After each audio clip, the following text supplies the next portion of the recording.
नमस्कार दोस्तों, आज हम जीके जीएस का मिक्स क्वेश्चन कर रहे हैं जो कि Bihar SI, BPSC, civil court, Bihar SSC के लिए काफ़ी महत्वपूर्ण है एवं बिहार पुलिस के लिए भी। तो चलिए, सबसे पहले चैनल पर नए तो चैनल को सब्सक्राइब कर दीजिए और बेल आइकन को प्रेस कर दीजिए ताकि आपको नए वीडियो का नोटिफिकेशन सबसे पहले पहुँचे। तो चलिए, देना करते हुए क्वेश्चन तरफ चलते हैं। अनुच्छेद विषय, देखिए दोस्तों, ये अनुच्छेद का क्वेश्चन है। तो अनुच्छेद दिया हुआ दोस्तों, अब देखिए, तो अनुच्छेद में क्या है, अनुच्छेद 1 में क्या है दोस्तों, संघ एवं राज्य क्षेत्र का नाम है। संघ एवं राज्य क्षेत्र का नाम है, ठीक है। दूसरा अनुच्छेद में क्या है दोस्तों, नए राज्यों के प्रवेश अथवा स्थापना। दूसरा अनुच्छेद में क्या है, नए राज्यों के प्रवेश अथवा स्थापना का वर्णन है, ठीक है। अनुच्छेद तीसरा में क्या है, अनुच्छेद 3 में क्या है, नए राज्यों का निर्माण, वर्तमान राज्यों क्षेत्रों सीमा या नाम में परिवर्तन। अनुच्छेद 3 में क्या है दोस्तों, नए राज्यों का निर्माण, वर्तमान राज्यों के क्षेत्रों सीमा या नामों में परिवर्तन। अनुच्छेद 5 में क्या है दोस्तों, तो अनुच्छेद 5 में है संविधान लागू होने के समय नागरिकता। अनुच्छेद 5 में क्या है, संविधान लागू होने के समय नागरिकता, ठीक है। अनुच्छेद 6 में क्या है दोस्तों, तो पाकिस्तान से भारत को प्रव्रजन करने वाले व्यक्ति की नागरिकता। अनुच्छेद 6 में क्या है दोस्तों, पाकिस्तान से भारत को प्रव्रजन करने वाले व्यक्ति की नागरिकता। अनुच्छेद 9 में क्या है दोस्तों, तो विदेशी नागरिकता प्राप्त करने पर देशी नागरिकता स्वतः समाप्त हो जाता है। इसका वर्णन अनुच्छेद 9 में है। अनुच्छेद 9 में क्या है दोस्तों, विदेशी नागरिकता प्राप्त करने पर देशी नागरिकता स्वतः ही समाप्त हो जाता है। इसका वर्णन अनुच्छेद 9 में है। अनुच्छेद 10 में क्या है दोस्तों, नागरिकता संबंधी अधिकारों की निरंतरता किस में है, अनुच्छेद 10 में है। अनुच्छेद 10 में क्या है, नागरिकता संबंधी अधिकारों की निरंतरता किस में है, अनुच्छेद 10 में है। अनुच्छेद 13 में क्या है, मूल अधिकारों से असंगत या उनका अल्पीकरण करने वाली विधियाँ। अनुच्छेद 13 में क्या है दोस्तों, तो मूल अधिकारों से असंगत या उनका अल्पीकरण करने वाली विधियाँ। आगे देखिए, अनुच्छेद 14 में क्या है, तो विधि के समक्ष क्षमता। अनुच्छेद 14 में क्या है, विधि के समक्ष क्षमता। अनुच्छेद 15 में क्या है, धर्म, मूल वंश, जाति, लिंग या जन्म स्थान के आधार पर भेदभाव का प्रतिरोध। अनुच्छेद 15 में क्या है, धर्म, मूल वंश, जाति, लिंग या जन्म स्थान के आधार पर भेदभाव का प्रतिरोध। अनुच्छेद 16 में क्या है दोस्तों, तो अनुच्छेद 16 में है लोक नियोजन के विषय में अवसर की क्षमता, ठीक है। अनुच्छेद 16 में क्या है, लोक नियोजन के विषय में अवसर की क्षमता। अनुच्छेद 17 में क्या है दोस्तों, तो अस्पृश्यता का अंत है। अनुच्छेद 17 में क्या है, अस्पृश्यता का अंत। अनुच्छेद 18 में क्या है, उपाधियों का अंत। अनुच्छेद 18 में क्या है दोस्तों, तो उपाधियों का अंत। अगला है अनुच्छेद 19 में क्या है, वाक्य स्वतंत्रता आदि विषयक कुछ अधिकारों का संरक्षण। अनुच्छेद 19 में क्या है, वाक्य स्वतंत्र आदि विषयक कुछ विधायक अधिकारों का संरक्षण। अनुच्छेद 19 के क में क्या है, प्रेस की स्वतंत्रता। अनुच्छेद 19 के क में क्या है दोस्तों, तो प्रेस की स्वतंत्रता का वर्णन है। अनुच्छेद 20 में क्या है, अपराधों के लिए दोष सिद्धि के संबंध में संरक्षण। अनुच्छेद 20 में क्या है, अपराधों के लिए दोष सिद्धि के संबंध में संरक्षण। अनुच्छेद 21 में क्या है दोस्तों, प्राण एवं दैहिक स्वतंत्रता का संरक्षण। अनुच्छेद 21 में क्या है, प्राण एवं दैहिक स्वतंत्रता का संरक्षण। आगे है अनुच्छेद 21 के क में क्या है, शिक्षा का अधिकार। अनुच्छेद 21 का क में क्या है दोस्तों, शिक्षा का अधिकार। अनुच्छेद 21 में क्या था, प्राण एवं दैहिक स्वतंत्रता का संरक्षण, ठीक है। अनुच्छेद 22 में क्या है, कुछ दशाओं में गिरफ्तारी और निरोध से संरक्षण। अनुच्छेद 22 में क्या है दोस्तों, कुछ दशाओं में गिरफ्तारी और निरोध से संरक्षण। अनुच्छेद 23 में क्या है, मानव दुर्व्यवहार एवं बाल श्रम का प्रतिरोध, ठीक है। अनुच्छेद 23 में क्या है, मानव दुर्व्यवहार एवं बाल श्रम का प्रतिरोध, ठीक है। अनुच्छेद 24 में क्या है दोस्तों, तो कारखानों आदि में बालकों के नियोजन का प्रतिरोध। अनुच्छेद 24 में क्या है, कारखानों आदि में बालकों के नियोजन का प्रतिरोध, यानी कि बच्चों को कारखाना में काम नहीं करने देना है। ठीक है। अनुच्छेद 25 में क्या है दोस्तों, धर्म को अबाध रूप से मनाने, मानने, आचरण और प्रचार की स्वतंत्रता। ठीक है। अनुच्छेद 25 में क्या है दोस्तों, धर्म को अबाध रूप से मानने, आचरण और प्रचार की स्वतंत्रता। ठीक है। अब देखिए आगे, अनुच्छेद 29 में क्या है, अल्पसंख्यक वर्गों के हितों का संरक्षण। अनुच्छेद 29 में क्या है दोस्तों, अल्पसंख्यक वर्गों के हितों का संरक्षण। अनुच्छेद 30 में क्या है, शिक्षा संस्थानों की स्थापना और प्रशासन करने का अल्पसंख्यक वर्गों का अधिकार। ठीक है। अनुच्छेद 30 में क्या है, शिक्षा संस्थानों की स्थापना और प्रशासन करने का अल्पसंख्यक वर्गों का अधिकार। अनुच्छेद 32 में क्या है, संवैधानिक उपचारों का अधिकार। अनुच्छेद 32 में क्या है दोस्तों, संवैधानिक उपचारों का अधिकार।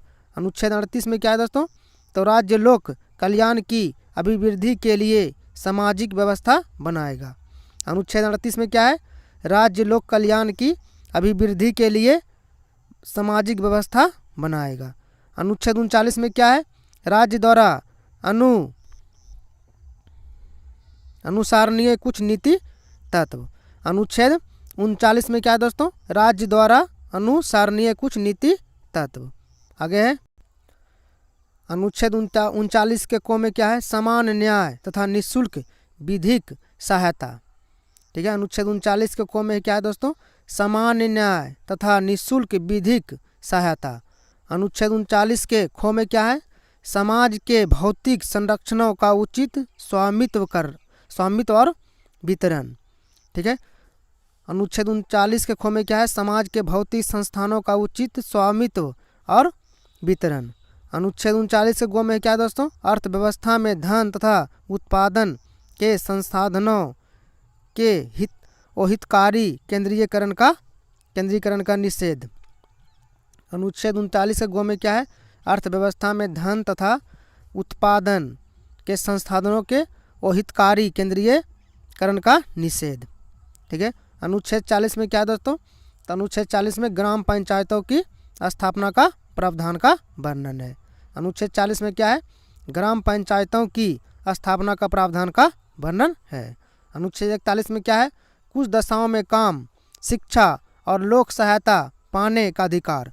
अनुच्छेद 41 में क्या है दोस्तों, कुछ दशाओं में काम, शिक्षा और लोक सहायता पाने का अधिकार। अनुच्छेद 43 के को में क्या है, उद्योगों के प्रबंध में कर्मकारों के भाग लेने के लिए उपयुक्त विधान बनाना। अनुच्छेद 43 के को में क्या है, उद्योगों के प्रबंध में कर्मकारों के भाग लेने के लिए उपयुक्त विधान बनाना। ठीक है। अनुच्छेद 43 के खो में क्या है दोस्तों, अनुच्छेद 43 के खो में क्या है दोस्तों, सहकारी समितियों के स्वैच्छिक गठन को प्रोत्साहित करना। अनुच्छेद 43 के खो में क्या है, सहकारी समितियों के स्वैच्छिक गठन को प्रोत्साहित करना। ठीक है। अनुच्छेद 43 के को में क्या था, उद्योगों के प्रबंध में कामगारों के भाग लेने के लिए उपयुक्त विधान बनाना। ठीक है। अनुच्छेद 44 में क्या है दोस्तों, तो अनुच्छेद 44 में नागरिकों के लिए समान नागरिक संहिता का प्रावधान। अनुच्छेद 44 में क्या है, नागरिकों के लिए समान नागरिक संहिता का प्रावधान। अनुच्छेद 45 में क्या है दोस्तों, 6 वर्ष के कम आयु के बच्चों के लिए निःशुल्क एवं अनिवार्य शिक्षा का प्रावधान। अनुच्छेद 45 में क्या है, 6 वर्ष के कम आयु के बच्चों के लिए निःशुल्क एवं अनिवार्य शिक्षा का प्रावधान का वर्णन है। अनुच्छेद किस में, 45 में। ठीक है। अनुच्छेद 46 में क्या है दोस्तों, SC ST दुर्बल वर्गों के शैक्षणिक व आर्थिक हितों की अभिवृद्धि करना। ठीक है। अनुच्छेद 46 में क्या है, SC ST दुर्लभ वर्गों के शैक्षणिक व आर्थिक हितों की अभिवृद्धि करना। ठीक है। अनुच्छेद 47 में क्या है दोस्तों, तो पोषाहार स्तर। अनुच्छेद 47 में क्या है, पोषाहार स्तर और जीवन स्तर तथा लोक स्वास्थ्य में सुधार तथा हानिकारक नशीले पदार्थों के उपयोग पर प्रतिबंध लगाना। अनुच्छेद 47 में क्या है, पोषाहार स्तर और जीवन स्तर तथा लोक स्वास्थ्य में सुधार तथा हानिकारक नशीले पदार्थों के उपयोग पर प्रतिबंध लगाना। ठीक है, आगे देखिए। अब देखिए दोस्तों, अनुच्छेद 48 में क्या है? अनुच्छेद 48 के को में क्या है दोस्तों? तो पर्यावरण का संरक्षण और संवर्धन और वन तथा वन्य जीवों की रक्षा करना। अनुच्छेद 48 के को में क्या है दोस्तों? पर्यावरण का संरक्षण एवं संवर्धन और वन तथा वन्य जीवों की रक्षा करना का वर्णन किस में है? अनुच्छेद 48 के को में है। अनुच्छेद 50 में क्या है? कार्यपालिका से न्यायपालिका का पृथक्करण करना। ठीक है, अनुच्छेद 50 में क्या है? कार्यपालिका से न्यायपालिका का पृथक्करण। ठीक है, अनुच्छेद 51 में क्या है दोस्तों? तो अंतर्राष्ट्रीय शांति और सुरक्षा की अभिवृद्धि करना। अनुच्छेद 51 में क्या है? अंतर्राष्ट्रीय शांति और सुरक्षा की अभिवृद्धि, ठीक है, का वर्णन करना। अनुच्छेद 51 में क्या है? अंतर्राष्ट्रीय शांति और सुरक्षा की अभिवृद्धि का वर्णन किस में है? अनुच्छेद 51 में है। ठीक है, आगे देखिए। अब देखिए दोस्तों, अनुच्छेद 51 का को में क्या है? तो मौलिक कर्तव्य का वर्णन है। अनुच्छेद 51 के को में क्या है? तो मौलिक कर्तव्य का वर्णन है। ठीक है, अनुच्छेद 52 में क्या है? भारत का राष्ट्रपति का वर्णन है। अनुच्छेद 52 में क्या है दोस्तों? भारत के राष्ट्रपति का वर्णन है। अनुच्छेद 53 में क्या है? संघ की कार्यपालिका एवं शक्ति का वर्णन। अनुच्छेद 43 में क्या है दोस्तों? संघ की कार्यपालिका शक्ति का वर्णन। अनुच्छेद 54 में क्या है? राष्ट्रपति का निर्वाचन मंडल, इसके बारे में अनुच्छेद 54 में है। ठीक है, अनुच्छेद 54 में क्या है दोस्तों? राष्ट्रपति का निर्वाचन मंडल का वर्णन है। ठीक है, अनुच्छेद 55 में क्या है? राष्ट्रपति के निर्वाचन की रीति। अनुच्छेद 55 में क्या है दोस्तों? राष्ट्रपति के निर्वाचन की रीति। अनुच्छेद 56 में क्या है? राष्ट्रपति की पदावधि का वर्णन किस में है? अनुच्छेद 56 में है। अनुच्छेद 56 में क्या है दोस्तों? राष्ट्रपति की पदावधि की वर्णन है। आगे देखिए।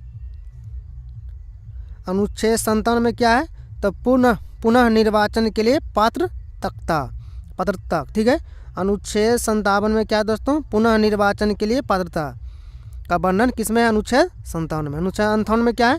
तो अनुच्छेद 58 में है राष्ट्रपति निर्वाचन होने के लिए अर्हता है। ठीक है, अनुच्छेद 58 में क्या है? राष्ट्रपति निर्वाचन होने के लिए अर्हता है। ठीक है, अनुच्छेद 59 में क्या है दोस्तों? राष्ट्रपति पद के शर्तें। अनुच्छेद 59 में क्या है दोस्तों? राष्ट्रपति के पद एवं शर्तें। ठीक है, अनुच्छेद 60 में क्या है? राष्ट्रपति द्वारा शपथ या प्रतिज्ञान। अनुच्छेद 60 में क्या है दोस्तों? तो राष्ट्रपति द्वारा शपथ या प्रतिज्ञान। आगे देखिए।